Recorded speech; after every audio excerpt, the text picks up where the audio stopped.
Well, now to the East County and the homelessness crisis. The City of El Cajon has been getting input on the topic at town halls, with another one set for tonight.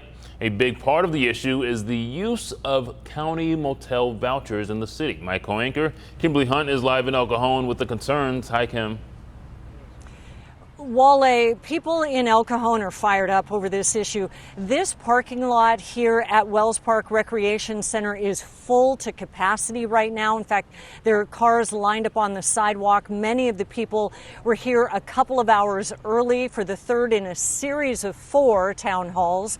And the meeting gets underway in about 30 minutes. It's part of the city's attempt to involve the community in solving the homeless crisis. And according to the most recent point-in-time count, the number of homeless in El Cajon has increased 69% just in the last 2 years. 20% of all homeless in our region live in the East County. It is part of a larger trend in California. I'm going to get to that in a moment. But the City of El Cajon has been very vocal over its concern of a county motel voucher program it says is being abused by criminals. And most recently at the Motel 6 on Montrose Court, 2 known convicted sex offenders were arrested for sexually assaulting a minor girl. And I was just told this afternoon, a few moments ago, by a rep for El Cajon Police Chief Mike Moulton, telling me today that police found pictures of more than one young girl on a cell phone owned by one of those men. Then investigators set out to find the girls, and they found this one girl that originated the rape charges. And we do not know where they are in their investigation regarding the other girls that are on that cell phone. It's all part of an ongoing investigation. And the room where the 2 sex offenders stayed was paid for with county money. The 2 were placed there by the nonprofit PATH. In the last year, the city says the police received 364 calls for service at that location alone. Earlier today, we spoke with homeless mother of 3, Faith St. Clair, and she told us that she became homeless when her grandmother was taken to a care facility. She stayed at the Motel 6 during the time the alleged sexual assault took place, when her daughter had a frightening moment. My daughter had come and visited one of the days that one of the gentlemen who had got arrested, and she said that she was at the snack machine and he was giving her odd looks. She felt like she was being undressed with his eyes, so she hadn't come back. I did not feel safe with her coming back. I did not feel safe being there at all with my 2 boys, but we had nowhere else to go. Now we know that young girl had a brush with that known convicted sex offender at that vending machine. And we asked St. Clair what she wants to happen with the motel. Here's what she said.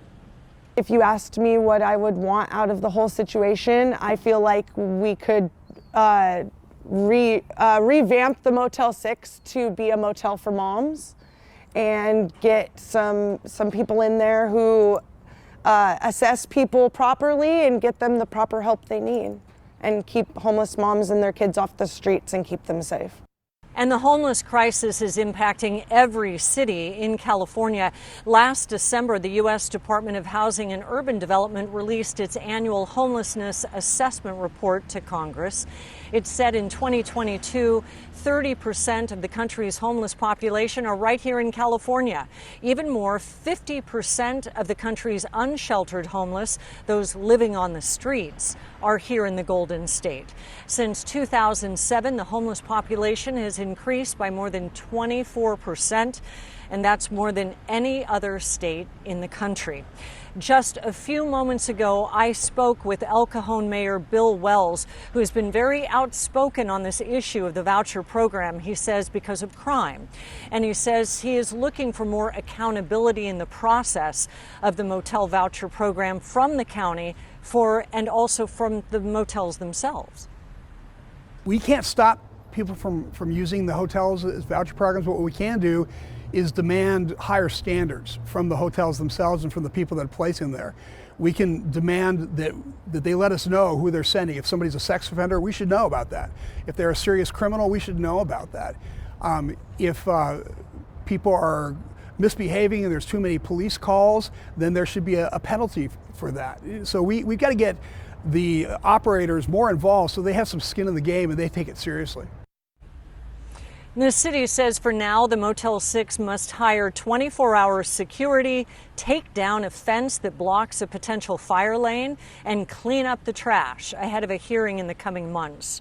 And in the last city council meeting, El Cajon City Manager Graham Mitchell told me that they had the first reading of an ordinance meant to try to hold providers to a higher standard, and that it would require service providers use vouchers such as PATH not only to have a business license, but also a special operations permit.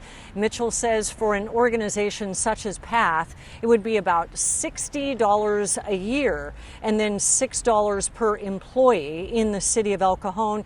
And the county responded to that in a statement that reads in part, the county will review any local legislation approved by the El Cajon City Council that would affect county programs while the county continues to help the many unhoused East County residents in need of services.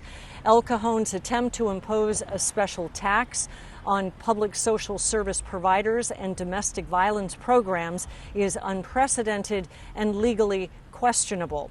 Again, the city of El Cajon saying that service providers all over the city have to pay that.